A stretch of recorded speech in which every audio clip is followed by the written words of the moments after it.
28 नवंबर 1953 New York city. सर्दी की एक रात मैनहट्टन की 7th एवेन्यू की एक आलीशान होटल स्टेटलर में 13 फ्लोर पर एक खिड़की अचानक खुलती है और कुछ ही सेकंड बाद एक आदमी नीचे गिरता है। तेज आवाज, सड़कों पर लोग जमा हो जाती है, पुलिस पहुंचती है। रिपोर्ट में लिखा जाता है एक ही शब्द, सुसाइड। लेकिन कहानी यहाँ खत्म नहीं होती बल्कि यहाँ से शुरू होती है, क्योंकि जो आदमी गिरा वो कोई आम इंसान नहीं था। उसका नाम था फ्रैंक ओल्सन। फ्रैंक ओल्सन एक साइंटिस्ट था, एक बायोलॉजिस्ट, वो भी गवर्नमेंट का ट्रस्टेड एक्सपर्ट, और सिर्फ गवर्नमेंट नहीं, वो काम करता था CIA के लिए। लेकिन क्या कारण था उसके मौत के पीछे? कारण था दोस्तों, लेकिन उसे समझने के लिए हमें जाना होगा और गहराई में और पीछे। जब कोल्ड वॉर का दौर था, अमेरिका डर के साये में जी रहे थे, और इसी डर के नाम पर पर्दे के पीछे कुछ ऐसा चल रहा था जिसका सच आम लोग कभी जान नहीं सकते थे। 1950s और 60s के दौरान अमेरिकन गवर्नमेंट ने अपनी ही सिटीजन पर सीक्रेट एक्सपेरिमेंट किया। हॉस्पिटल में, जेल में, यूनिवर्सिटीज में लोगों को उनके मर्जी के बिना ड्रग्स दिया गया, उनके दिमाग के साथ एक्सपेरिमेंट किया गया, टॉर्चर किया गया, ब्रेन वॉश करने की कोशिश की गई, और ये सब बिना उन्हें बताए, क्योंकि अमेरिकन गवर्नमेंट के अप्रूवल के साथ CIA ने लॉन्च किया था एक सीक्रेट ब्रूटल प्रोग्राम जिसका नाम था प्रोजेक्ट MK अल्ट्रा। CIA की हिस्ट्री का सबसे डार्क और कंट्रोवर्शियल ऑपरेशन में से एक ऐसा प्रोग्राम जिसमें हजारों अमेरिकन को बिना पूछे, बिना किसी वार्निंग के गिनी पिग बना दिया गया, सिर्फ माइंड कंट्रोल डेवलप करने के लिए, ट्रूथ सीरम बनाने के लिए और ह्यूमन कॉन्शियसनेस को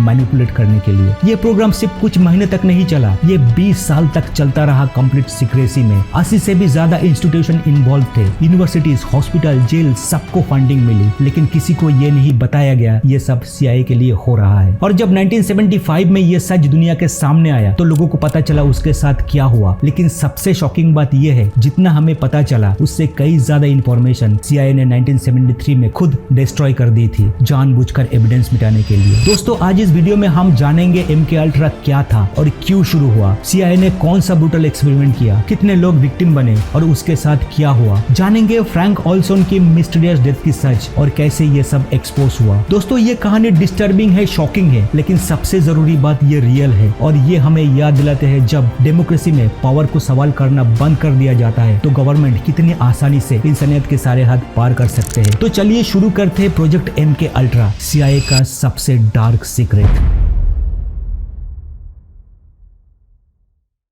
1940s के एंड में वर्ल्ड वॉर 2 ऑफिशियली खत्म हो चुका था। दुनिया ने सोचा था शायद अब शांति का दौर आएगा, लेकिन दोस्तों ये शांति सिर्फ एक इल्यूशन थी, क्योंकि एक नया वॉर शुरू हो चुका था अमेरिका और सोवियत यूनियन के बीच में, जिसका नाम था कोल्ड वॉर। ये वॉर बैटलफील्ड में नहीं थी, ये वॉर था साइकोलॉजिकल, मेंटल और स्पाई वॉर। दोनों सुपर पावर एक दूसरे से डरते हैं, और कोल्ड वॉर में डर सिर्फ एक इमोशन नहीं होता, डर एक स्ट्रेटेजी होता है। अमेरिका को सबसे बड़ा झटका कोरियन वॉर के दौरान लगा। कोरियन वॉर के बाद जब कुछ अमेरिकन प्रिजनर्स ऑफ वॉर वापस आए तो वो लोग पहले जैसा नहीं रहे, उन लोगों का बिहेवियर बदल चुका था। कुछ अमेरिकन सोल्जर्स ने कम्युनिस्ट आइडियोलॉजी की सपोर्ट में बातें करना शुरू कर दी, कुछ ने अमेरिका और अपने ही गवर्नमेंट को ओपनली क्रिटिसाइज किया, और इसी बात को लेकर वाशिंगटन पावर कॉरिडोर में पैनिक फैल गया। सवाल सिर्फ ये नहीं था कि सोल्जर्स बदल कैसे गया, असली सवाल ये था उनका दिमाग बदल कैसे गया। अमेरिकन गवर्नमेंट को शक हुआ कि सोवियत यूनियन और चाइना ने कोई नया साइकोलॉजिकल टेक्निक डेवलप कर ली है, ऐसी एक टेक्निक जो इंसान की बिलीफ्स, लॉयल्टीज और थिंकिंग को तोड़ सकता है, जैसे माइंड कंट्रोल। 1950s में जर्नलिस्ट एडवर्ड हंटर ने इस फिनोमेनन का नाम दिया ब्रेन वॉशिंग। उसका मानना था चाइनीज और सोवियत फोर्सेस कोरियन वॉर के दौरान अमेरिकन सोल्जर पर सिस्टमेटिक साइकोलॉजिकल टेक्निक यूज कर रहा है, ऐसे टेक्निक जो इंसान के दिमाग को धीरे धीरे रीशेप कर सकता है। चाहे ये क्लेम पूरी तरह से सच हो या नहीं, लेकिन वाशिंगटन में अलार्म बेल बज चुकी थी, और CIA के लिए ये सिर्फ थ्योरी नहीं, ये एक नाइटमेयर सिनेरियो था। अगर एनिमी किसी इंसान के दिमाग को तोड़ सकता है, उसकी यादें बदल सकता है, उसकी लॉयल्टीज पलट सकता है, तो फिर कोई स्पाई, कोई सोल्जर्स, कोई लीडर सेफ नहीं है। और अगर ये कैपेबिलिटी सच में एग्जिस्ट करता है और अमेरिका के पास नहीं है तो कोल्ड वॉर अमेरिका हार सकता है। और इसी डर ने CIA के डिसीजन मेकिंग को ड्राइव किया। CIA का लॉजिक सिंपल था लेकिन खतरनाक। अगर एनिमी के पास ये हथियार है तो अमेरिका के पास भी होना चाहिए। सिर्फ होना ही नहीं, अमेरिका को इस रेस में सबसे आगे होना चाहिए। 1953 में CIA डायरेक्टर एलन डुएल्स ने एक सीक्रेट मेमो लिखा। इस मेमो का एक लाइन आने वाले सालों की डायरेक्शन तय कर दिया। उस मेमो में लिखा था, we are facing an enemy who has developed technique to puts mind under their control, we must develop the same capabilities. मतलब हमारा दुश्मन इंसान के दिमाग को कंट्रोल करने की टेक्निक डेवलप कर चुका है, हमें भी वही टेक्निक डेवलप करनी होगी। और इसी सोच के साथ अप्रैल 1953 में ऑफिशियली लॉन्च हुआ एक secret program, project MK ultra. MK CIA का टेक्निकल सर्विस डिवीजन का इंटरनल कोड था, और अल्ट्रा वर्ल्ड वॉर 2 के टाइम पर एक classification level, highest level of secrecy. इस प्रोजेक्ट का लीडर बनाया गया डॉक्टर सिडनी गॉटलिब को।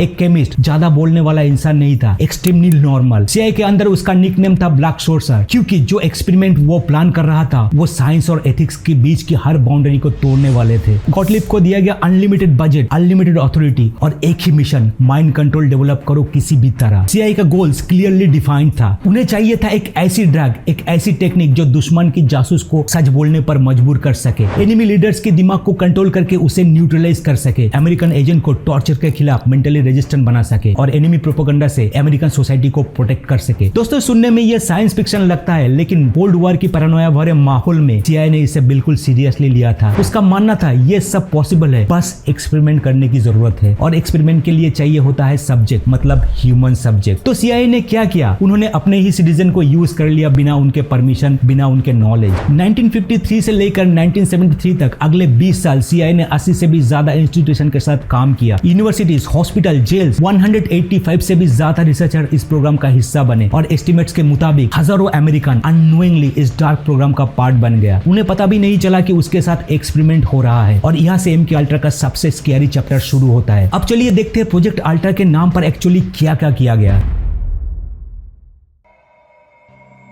तो एमके अल्ट्रा के अंदर सबसे ज्यादा फोकस एलएसडी पर था। एलएसडी यानी लाइसर्जिक एसिड डाइथैलामाइड एक पावरफुल हेलुसिनेशन ड्रग है जो 1938 में स्विट्जरलैंड में डिस्कवर हुई थी। इस ड्रग का इफेक्ट ये होता था कि ये इंसान की परसेप्शन को बदल देता है। रियलिटी और इमेजिनेशन के बीच की डिफरेंस धीरे धीरे खत्म हो जाता है। डर, वक्त और जज्बात सब कुछ बदल जाता है। सीआईए को लगा अगर ये ड्रग इतनी आसानी से दिमाग को कंफ्यूज कर सकता है तो शायद इसी के थ्रू माइंड कंट्रोल डेवलप किया जा सकता है। और इस सोच के साथ सीआईए ने एलएसडी पर लार्ज स्केल एक्सपेरिमेंट शुरू कर दिया। ये एक्सपेरिमेंट सिर्फ वॉलंटियर्स पर नहीं हुई। ऑर्डिनरी लोग जो हॉस्पिटल गया था ट्रीटमेंट के लिए, जेल के कैदिया, मेंटल हेल्थ पेशेंट्स और ऐसे लोग जिसको कभी बताया नहीं गया कि उसके साथ एक्सपेरिमेंट हो रहा है, और सब इस प्रोग्राम का हिस्सा बन गए। उनके ड्रिंक में एलएसडी मिलाया गया, इंजेक्शन के थ्रू दिया गया और कभी कभी तो सिगरेट के थ्रू भी। दोस्तों, एमके अल्ट्रा के सबसे डिस्टर्बिंग ऑपरेशन में से एक का नाम था ऑपरेशन मिडनाइट क्लाइमैक्स।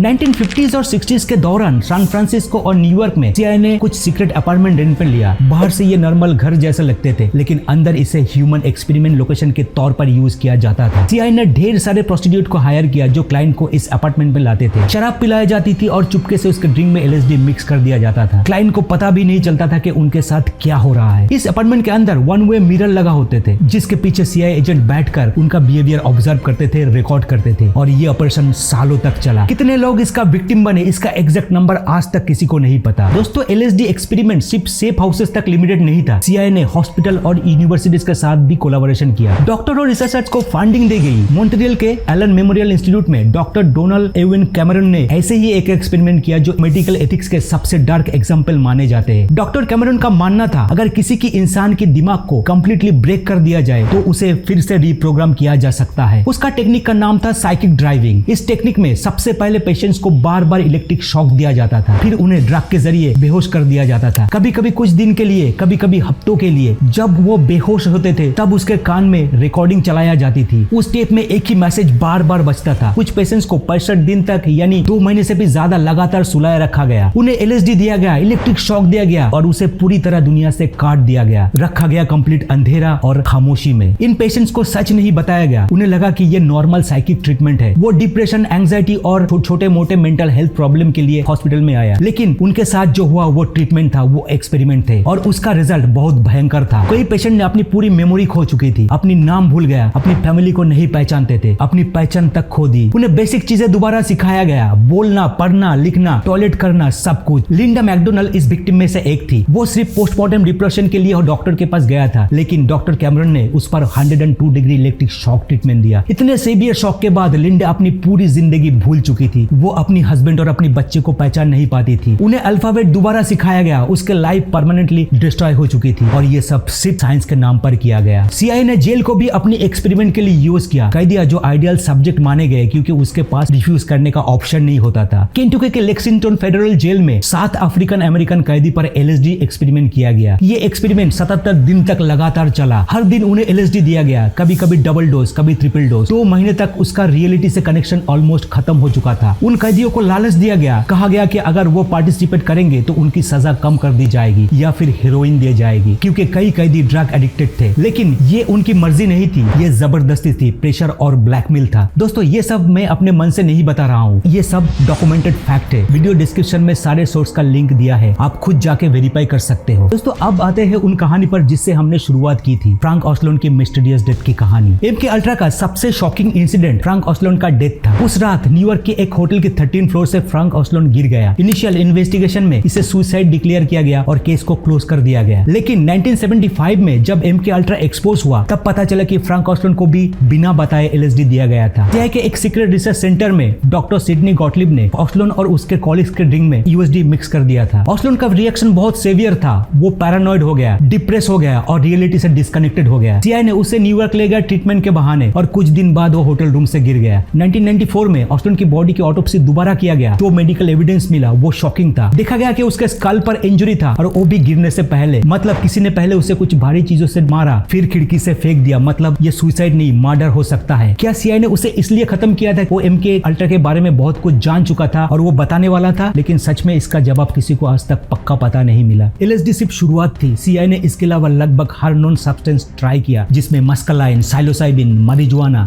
अल्कोहल, बार्बिटुराटेस, एम्फेटामाइंस और हेरोइन, कभी अलग अलग, कभी मिक्स करके, कभी डोजेस बढ़ाकर लोगों को दिया गया। गोल सिर्फ एक ही था, क्या इंसान से सच निकाला जा सकता है? क्या दिमाग को केमिकल तरीके से कंट्रोल किया जा सकता है? फिर हिप्नोसिस पर भी एक्सपेरिमेंट शुरू हुई। सीधा सवाल था, क्या इंसान को हिप्नोटाइज करके उसे किसी और को मारने के लिए भेजा जा सकता है या नहीं? इसके बाद एक्सपेरिमेंट और ज्यादा एक्सट्रीम हो गए, लोगों को पूरी दुनिया से काट दिया गया, ना रोशनी, ना आवाज, ना वक्त की एहसास, कभी दिनों तक, कभी हफ्तों तक, सिर्फ ये देखने के लिए क्या आइसोलेशन से इंसान का दिमाग टूट जाता है। इलेक्ट्रोशॉक थेरेपी का भी यूज हुआ, यादें मिटाने के लिए, पर्सनालिटी तोड़ने के लिए और फिर उसे दोबारा बिल्ड करने के लिए, लेकिन दोस्तों रीबिल्ड कभी पॉसिबल ही नहीं हुआ। और फिर आया ऑपरेशन मिडनाइट क्लाइमेक्स, जहां लोगों को ड्रग्स देकर उनका बिहेवियर सीक्रेटली ऑब्जर्व किया गया, और ये सिर्फ साइंस नहीं था, ये सेक्सुअल एक्सप्लॉयटेशन भी थी। हर एक्सपेरिमेंट फेल हुआ, हर थ्योरी गलत निकली, माइंड कंट्रोल कभी डेवलप ही नहीं हुई, लेकिन जो चीज डेवलप हुई वो थी मेंटल ट्रॉमा। और फिर भी सीआईए रुकी नहीं, एक्सपेरिमेंट बंद नहीं हुई, उसे और एक्सपेंड किया गया और हर फेलियर का कीमत आम इंसानों ने चुकाई।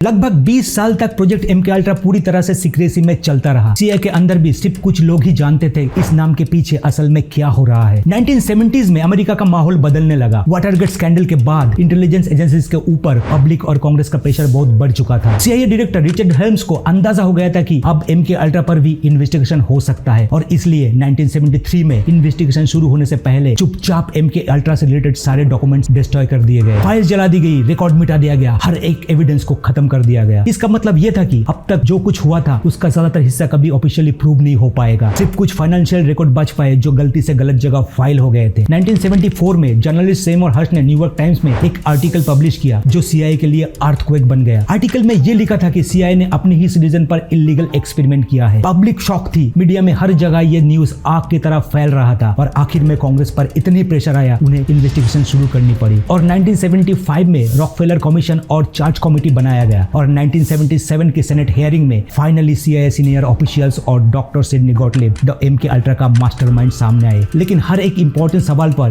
गॉटलिब का यह जवाब होता था, आई डोंट रिकॉल, मतलब मुझे कुछ याद नहीं। ज्यादा डॉक्यूमेंट्स पहले से ही डिस्ट्रॉय हो चुकी थी, और इसी वजह से कांग्रेस के पास कभी कंप्लीट पिक्चर आ नहीं पाई। जो थोड़ा बहुत सच सामने आया वो भी डिस्टर्बिंग था। कम से कम 80 institution, 185 private researchers, 44 universities, 15 foundation, 12 hospital और 3 जेल इस प्रोग्राम का हिस्सा था। विक्टिम का एग्जैक्ट नंबर कभी कंफर्म हो नहीं पाया, और सबसे शॉकिंग बात, डॉक्टर सिडनी गॉटलिब को कभी कोई सजा नहीं मिली, ना जेल ना क्रिमिनल चार्जेस। एविडेंस डिस्ट्रॉय करने के बाद वो रिटायर हुए, वर्जीनिया में अपने फार्म हाउस पर शांति से जिंदगी बिताई, और 1999 में नेचुरल डेथ हुई बिना किसी पनिशमेंट के। एमके अल्ट्रा ऑफिशियली 1973 में बंद हो गया, लेकिन इसका असर वह खत्म नहीं हुआ। इस एक्सपोजर के बाद एक बड़ा सवाल पैदा हुआ, अगर गवर्नमेंट एक बार अपने सिटीजन पर ऐसे एक्सपेरिमेंट कर सकता है तो कौन गारंटी दे सकता है कि फ्यूचर में ऐसा दोबारा नहीं होगा। एमके अल्ट्रा ने लोगों को यह दिखाया, जो चीज कभी साइंस फिक्शन लगती है वो कभी कभी रियलिटी भी बन जाती है। आज शायद ड्रग्स और टॉर्चर के थ्रू माइंड कंट्रोल नहीं होता, लेकिन कंट्रोल का कॉन्सेप्ट खत्म नहीं हुआ, सिर्फ इवॉल्व हो गया है। सोशल मीडिया एल्गोरिदम सोच को शेप करते हैं, टारगेटेड प्रोपेगेंडा ओपिनियन को मैनिपुलेट करते हैं, सर्विलेंस टेक्नोलॉजी लोगों की जिंदगी पर नजर रखती है। तरीके बदल गए हैं, लेकिन प्रिंसिपल आज भी वही है, बिना क्लियर कॉन्सेंट के बिहेवियर पर असर डालना। एमके अल्ट्रा से सबसे बड़ी सीख ये है, जब पावर के साथ अकाउंटेबिलिटी नहीं होती तो एब्यूज ऑलमोस्ट इनएविटेबल हो जाते हैं। कोल्ड वॉर के नाम पर CIA को अनलिमिटेड अथॉरिटी दी गई और CIA उसे मिसयूज करते करते एथिक्स, कॉन्सेंट और ह्यूमन डिग्निटी को पीछे छोड़ दिया और इसका कीमत हजारों मासूम लोगों ने चुकाई। प्रोजेक्ट MK अल्ट्रा सिर्फ अमेरिका का डार्क चैप्टर नहीं है, ये हर एक सोसाइटी के लिए वार्निंग है जहां सीक्रेसी और डर को एथिक्स के ऊपर रखा जाता है। आखिर सवाल आज भी वही है, क्या नेशनल सिक्योरिटी के नाम पर इंसानियत को कुर्बान किया जा सकता है? MK अल्ट्रा का जवाब बिल्कुल क्लियर है, नहीं, कभी नहीं। दोस्तों, अगर ये कहानी आपको अच्छी लगी तो शेयर करना मत भूलिएगा। तो मिलते हैं अगले वीडियो पर, तब तक के लिए नमस्कार।